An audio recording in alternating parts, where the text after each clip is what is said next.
Biaya haji masih dalam proses kajian, itu belum final udah rame. Masih dalam proses kajian, masih dalam proses kalkulasi. Ya, udah.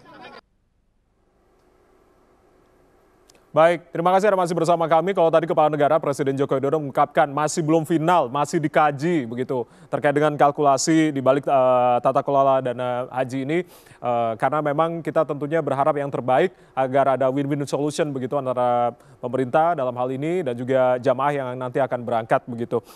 Kita sudah hadir di Studio 7 TVRI bersama dengan Pak Peter Abdullah, Direktur Eksekutif Segara Institute. Pak Peter, Assalamualaikum, selamat malam. Waalaikumsalam, selamat malam Mas. Baik, terima kasih sudah berkenan hadir di Studio 7 TVRI. Dan juga masih bersama dengan narasumber lain, Pak Ilman Latif dari Kemenak, Pak Suminto dari Kementerian Keuangan, Pak Iskan Lubis dari Komisi 8 DPR RI yang tersambung via Zoom juga, dan juga Pak Fadlul Imansyah, Kepala BPKH, dan juga Pak Kiai Asroruni Amsoleh, Ketua MUI Bidang Fatwa. Pak Kiai, selamat malam, Assalamualaikum, salam sehat Pak Kiai, Wijaya di studio. Waalaikumsalam warahmatullahi wabarakatuh, Alhamdulillah, sehat-sehat Mas Wijaya. Baik. Salam semuanya. Baik, terima kasih Pak Kiai. Ini yang langsung saya tanyakan Pak Kiai. Ya, langsung saya tanyakan ke Pak Kiai langsung terkait dengan pernyataan Anda yang mengatakan bahwasanya pengelolaan dana haji ini seperti skema Ponzi dan juga rentan malpraktek. Mungkin bisa dijelaskan Pak Kiai, mumpung ada sejumlah narasumber ini yang bergabung via daring malam hari ini. Iya, dijelaskannya pas kapan itu ya? Ini saya baca di media nih, salah satu pernyataan Anda, Pak Kiai. Ya, terima kasih ya. Soal penentuan besaran biaya haji ini sangat terkait dengan konsepsi kewajiban haji, yaitu istitoah. Ya. Istitoah itu mampu aspek kesehatan dan juga biaya. Nah, untuk menentukan biaya yang dibutuhkan itu ada hitung-hitungannya. Nah, mandatnya diberikan kepada siapa? Kepada ulil amri, dalam konteks ini adalah Kementerian Agama dan pihak-pihak yang terkait yang diberikan otoritas oleh peraturan perundang-undangan. Hubungannya bukan hubungan bisnis, tetapi hubungannya adalah khidmat amah atau public services. Karena itu dijelaskan secara syar'i, uang yang dibayarkan pada saat hendak memperoleh porsi haji, yaitu senilai 25 juta hari ini, itu punya siapa statusnya? Ditetapkan secara syar'i melalui hasil ijtima ulama Komisi Fatwa tahun 2012, itu punya calon jamaah haji. Nah, bolehkah itu diinvestasikan? Boleh. Jadilah hasilnya keberadaan BPKH sebagai lembaga yang diberikan otoritas untuk menginvestasikan.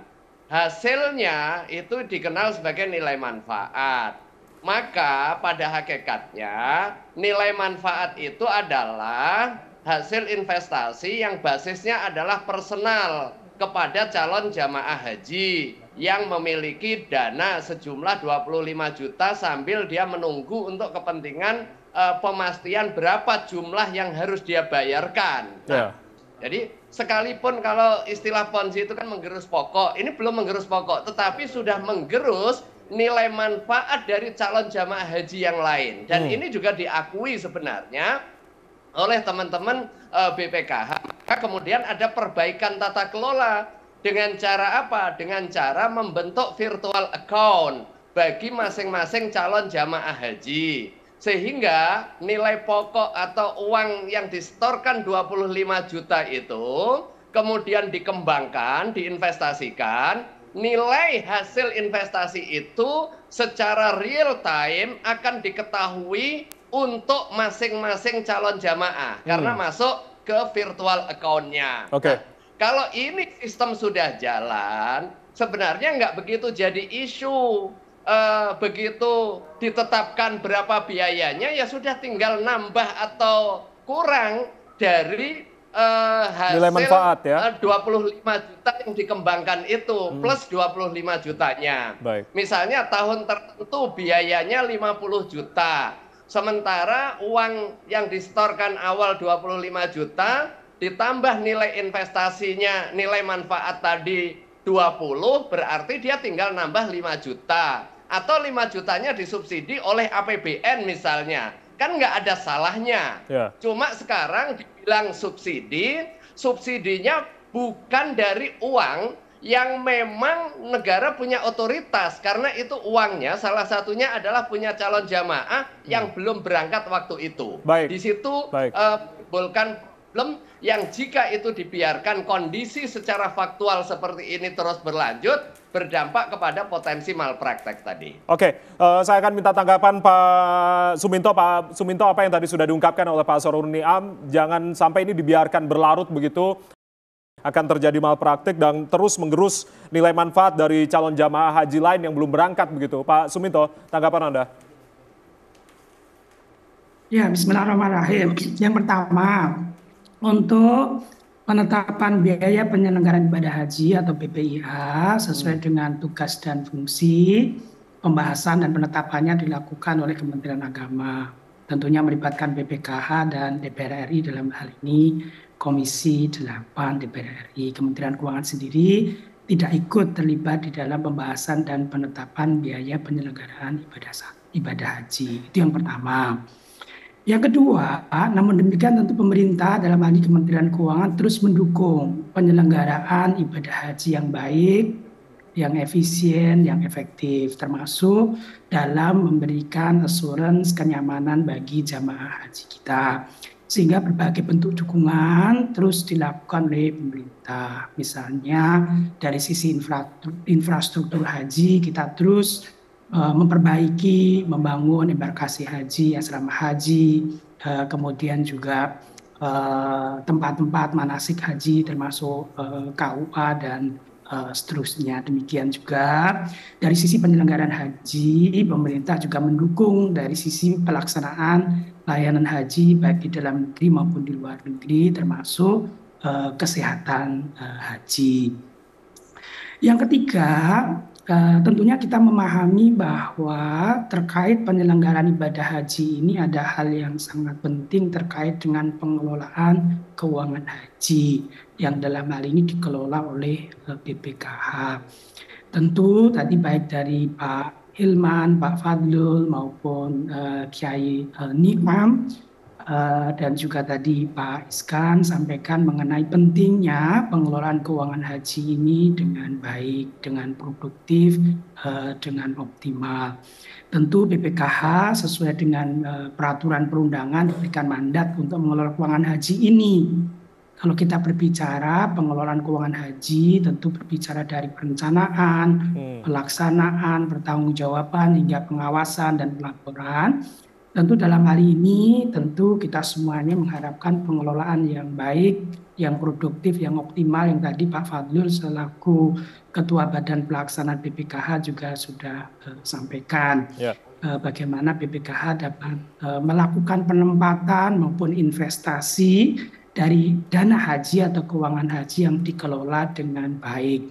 Secara teori tentu sebagai pengelola dana BPKH ya harus mengupayakan imbal hasil yang optimal, imbal hasil yang baik, yang terbaik dengan risiko yang terkelola atau terkendali, yang tentu imbal hasil yang diterima kemudian menjadi nilai manfaat yang akan dinikmati oleh jamaah haji. Dalam hal ini tentunya keberlanjutan atau sustainabilitas keuangan haji yang dikelola oleh BPKH perlu dijaga bersama. Mungkin demikian Mas Wijaya. Baik Pak Suminto, saya akan kembali ke Pak Fadlul. Sebelum saya akan ke Pak Peter, Pak Fadlul, artinya kalau berbicara terkait dengan skema tadi yang sudah diungkapkan oleh Kiai Asrorun Niam, ini kan jangan sampai menggerus nilai manfaat dari calon jamaah lain, ini bisa diskemakan terkait dengan nilai manfaat ini bisa langsung masuk dalam virtual account masing-masing calon jamaah begitu. Anda menanggapinya terkait dengan skema apa yang tadi sudah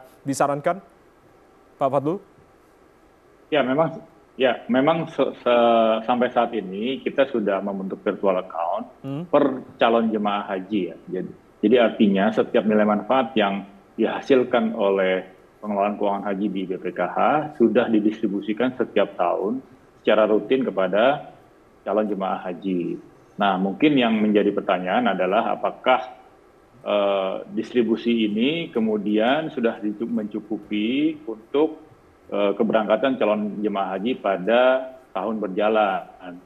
Kalau seperti yang disampaikan oleh Prof. Hilman, Pak Dirjen PHU tadi, bahwa memang karena ada kenaikan yang cukup signifikan di tahun 2022 dan 2023 ini, sehingga oleh karena itu nilai manfaat yang seharusnya didistribusikan sesuai dengan rencana awal kemudian harus ikut menutupi dari calon jemaah haji yang keberangkatannya akan dilakukan pada tahun berjalan. Inilah sebenarnya sumber permasalahannya.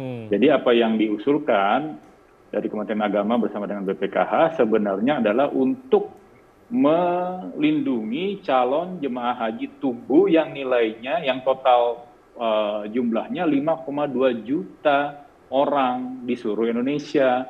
Sementara tahun ini yang diberangkatkan dengan asumsi kuota full itu adalah 200-an ribu gitu. Jadi kalau nilai manfaat yang seharusnya didistribusikan kepada calon jemaah haji tumbuh kemudian harus diberikan sebagian atau sebagian besar kepada calon jemaah haji yang akan berangkat tahun berjalan, itu yang disampaikan oleh Pak Kiai Niam tadi, bahwa itu yang dapat diindikasikan sebagai malpraktek. Oleh karena itulah maka kenapa kemudian Kementerian Agama dan BPKH mengusulkan skema yang besarannya 70-30. Karena sebenarnya sejak tahun 2010 menurut catatan kami, nilai manfaat yang yang didistribusikan itu sebenarnya sempat di 80-20 gitu. Walaupun dalam perjalanan ada fluktuasi ya, ada 50-50, 40-60, 60-40 dan sebagainya. Namun karena ada lonjakan yang signifikan di 2022 itulah makanya kenapa kemudian kita harus mengusulkan untuk angkanya di 70-30. Baik. Itu. Baik Pak Fadul, saya akan langsung ke Pak Peter. Pak Peter, artinya skema 70-30 apakah ini ideal meskipun memang kalkulasi masih terus dibahas dan masih akan diumumkan DPR tanggal 13 esok, artinya dengan waktu yang mepet begitu dan tidak ada sosialisasi sama sekali ke jamaah terkait dengan 70-30 ini? Kalau kita bicara 70-30, saya kira semua jamaah itu nggak ngerti. Jamaah itu tahunya adalah dia sudah menyetor sejumlah ya 25 juta dan setoran itu sudah berapa tahun yang lalu ya cukup lama ya, antrinya kan panjang ya. Daftar tunggu masing-masing setiap daerah masing-masing gitu ya. Kan panjang mereka kan berhitungnya dengan sederhana kan, kalau saya setor 25 juta setelah 10 tahun jadi berapa kan begitu. Dan itulah yang diharapkan sama mereka, nilai manfaat yang mereka dapatkan. Bukan 70-30 itu, karena 70-30 kan adalah yang disampaikan tadi di dalam skema yang disampaikan oleh baik itu Kementerian Agama maupun oleh BPKH. Nah, dalam pengertiannya jamaah tidak seperti itu. Pengertian jamaah adalah uang saya jadi berapa setelah dikelola oleh BPKH dan apakah itu cukup atau tidak cukup. Kalau dia cukup, ya seharusnya saya tidak nambah. Kalau dia tidak cukup, saya nambahnya berapa. Nah itu yang saya kira inti dari yang disampaikan oleh Pak Kiai tadi. Ya, bahwasanya kalau seandainya dia tidak cukup, dan kemudian dia ngambil manfaatnya dari dananya calon haji yang lain itu yang tidak sebenarnya malpraktek jadinya. Ya. Kalau memang dana saya 25 juta, dikelola oleh BPKH jadinya 30 juta. Biaya haji naik menjadi 60 juta, berarti saya kurangnya 30 juta. Kalau ini dari awal ya diketahui disampaikan dan secara transparan kepada calon jamaah haji, saya kira tidak akan jadi masalah. Artinya ini masih ada PR di transparansi pengelolaan dana haji begitu ya? Ya, saya kira itu yang kita perlu kita koreksi dan sedang diusahakan oleh BPKH. Dan tadi sudah disampaikan oleh Pak Ketua BPKH dan itu sudah berjalan sebenarnya. Walaupun memang kita butuh waktu untuk sosialisasi untuk benar-benar hal ini bisa berjalan seperti kalau kita melakukan investasi ya, walaupun ini tadi sudah jelas disebutkan ini bukan investasi, tapi uang yang disampaikan oleh titipan yang disampaikan oleh jamaah itu kan harus dipertanggungjawabkan, harus secara transparan disampaikan kepada jamaah setelah dikelola oleh BPKH jadi berapa. Itu penting. Tapi isu kita kan sebenarnya ada dua ya Mas Wijaya ya. Pertama adalah terkait dengan dana haji ya, manfaat yang kita sebut manfaat. Satu lagi adalah kenaikannya itu sendiri. Kan yang menyebabkan ini jadi masalah adalah adanya kenaikan yang luar biasa besar itu ya, dari 39 menjadi 69 yang hampir 100% itu. Nah, ini yang saya kira juga harus dijelaskan kepada calon jamaah. Ya. Karena berbicara terkait dengan ibadah haji ini tidak hanya berbicara niat, tapi juga harus memperhatikan juga jamaah yang akan berangkat begitu, ataupun juga yang menyimpankan uangnya begitu, atau yang sudah menyetorkan uangnya begitu ya. Pak Peter, nanti kita akan bahas termasuk juga transparansi dari pengelolaan dana haji yang akan terus didorong. Saya akan minta pendapat Pak Hilman, Pak Fadlul kembali seperti apa, dan juga Pak Iskan nanti. Usai jeda kami akan kembali, saudara.